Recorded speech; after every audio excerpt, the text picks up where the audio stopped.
আসসালামু আলাইকুম ভিউয়ার্স। আজকে একটি ভিন্নধর্মী আচারের রেসিপি শেয়ার করছি। আমরা জানি কামরাঙ্গা একটি দেশি ফল, অ্যান্টিঅক্সিডেন্ট সমৃদ্ধ এবং ভিটামিন সি সমৃদ্ধ একটি ফল। কচি কামরাঙ্গাতে থাকে ট্যানিন, যেটা রক্ত জমাট বাঁধতে সাহায্য করে।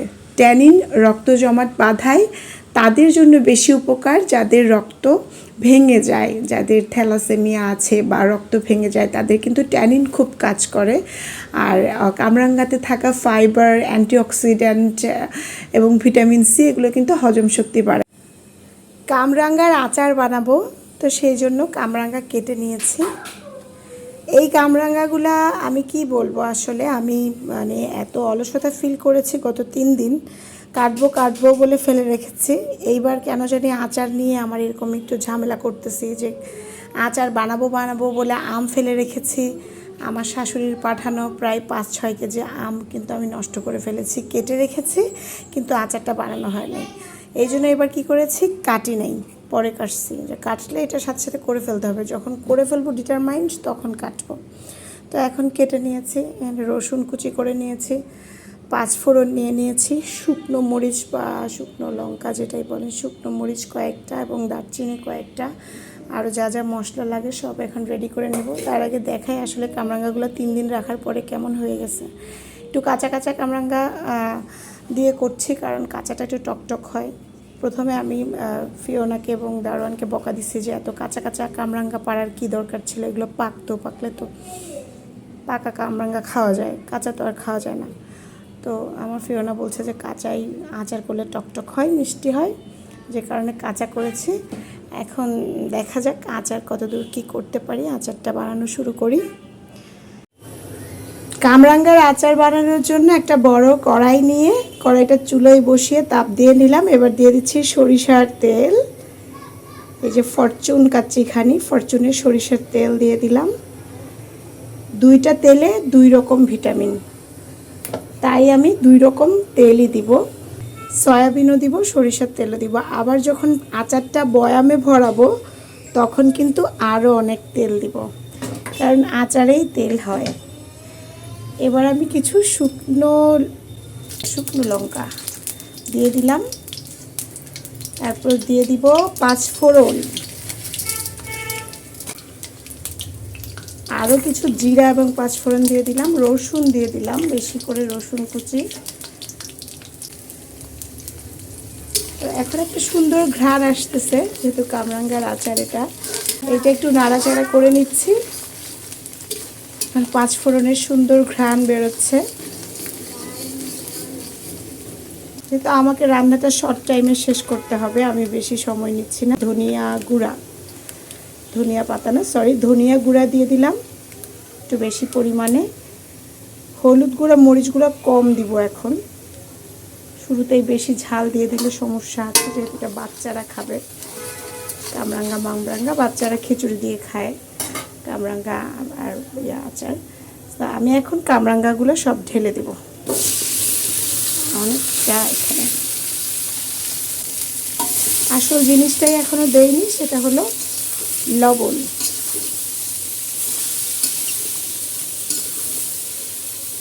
দিয়ে দিলাম। এবার খুব ভালো করে মিশিয়ে নিব। কামরাঙ্গার আচার কিন্তু রোদে দিয়ে রাখা যায়, আর রোদে দিলে আর ফ্রিজে রাখার দরকার নাই, আর ফ্রিজে রাখলে রোদে দেওয়ার দরকার নেই। সেদ্ধ হতে হবে, একটু হালকা পানি দিয়ে দেবো, এখান থেকে পানি বের হবে, সেদ্ধ হবে, তারপর ফাইনালি দেখাবো যে আচারটা কেমন হবে। আচারে কিন্তু বেশি পানি দেওয়া যাবে না, তারপরেও সেদ্ধর জন্য এখানে যেহেতু আমি হলুদ নিয়েছিলাম, এইখানে সামান্য কিছুটা পানি নিয়ে, খুব সামান্য পানি সেদ্ধর জন্য দিয়ে দিলাম। এবার এটা সেদ্ধ হবে, আমি ঢাকনা দিয়ে দিব, খুব ভালো করে সেদ্ধ হয়ে বলক উঠবে। আচারটা সেদ্ধ হতে যদি মনে হয় যে একটু পুড়ে যাচ্ছে বা একটু লেগে যাচ্ছে, এরকম যদি মনে হয়, যদিও আমার পুড়ে যায় নাই, লেগেও যায় নাই, তাহলে সেদ্ধর জন্য যদি মনে হয় যে একটু পানির প্রয়োজন, একটু করে পানি অ্যাড করা যায়, কিন্তু বেশি পানি দেওয়া যাবে না। যেটুকু পানি দিয়েছি এইটুকু পানি কিন্তু টেনে নিতে হবে।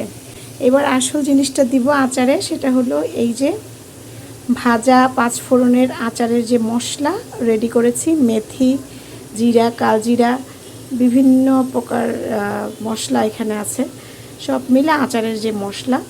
আমার বয়ামটা অনেক বড়, তাই এই তলানিতে দেখা যাচ্ছে। এখান থেকে 5-6 চামচ দিয়ে দিব। স্টার্ট করি দেওয়া। আমি প্রায় এখানে 2-4 টেবিল চামচের মতো নিয়ে আচারে দিয়ে দিলাম। এটাই কিন্তু মূল আচারের মশলা। এটা দিয়ে দিলে কিন্তু আচার অনেকটা সেদ্ধ হয়ে গেছে, রেডি অনেকটা। আরও 2-1 মিনিট এভাবে আচারটাকে মিশিয়ে রেখে দিব। এটাই কিন্তু মূল আচারের মশলা। এটা দিয়ে দিলে কিন্তু আচার অনেকটা সেদ্ধ হয়ে গেছে, রেডি অনেকটা। আরও 2-1 মিনিট এভাবে আচারটাকে মিশিয়ে রেখে দিব। ও আসল জিনিসটা দিতে হবে, সেটা হলো চিনি। বা এখানে এখন যদি গুড় অ্যাড করা যায় তাহলে কিন্তু বেশি ভালো হয়। আমি এক হাতে মোবাইল ধরে আমি ভিডিওটা করছি, কোনো স্টেনে দেইনি, কারণ আসলে আমি এটা করার সময় মনে হয় যে একটু শেয়ার করি, এই কারণেই করা। ওইভাবে প্রিপারেশন নিয়ে কিছু করি না আমি। তো এইটা হলো চিনি, দেশি চিনি দিয়ে দিলাম। এবার আচারের কালারটা একটু চেঞ্জ হয়ে যাবে।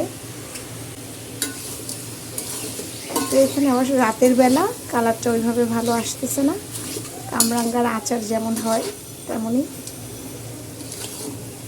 এইভাবে আরও 2-1 মিনিট প্রায় রেডি হয়ে গেছে। তারপরে আমি আরও 1 মিনিট এটাকে খুব ভালো করে মিশিয়ে নিয়ে আরও 1 মিনিট রান্না করে নিব। একদম লাস্ট স্টেজে ভিনেগার অ্যাড করে দিচ্ছি। সাদা সিরকা বা ভিনেগার। আমার এটা যেহেতু জুম করা, জুম কমিয়ে দিচ্ছি। এই যে ভিনেগার, এখান থেকে প্রায় 3 চামচের মতো দিয়ে দিচ্ছি।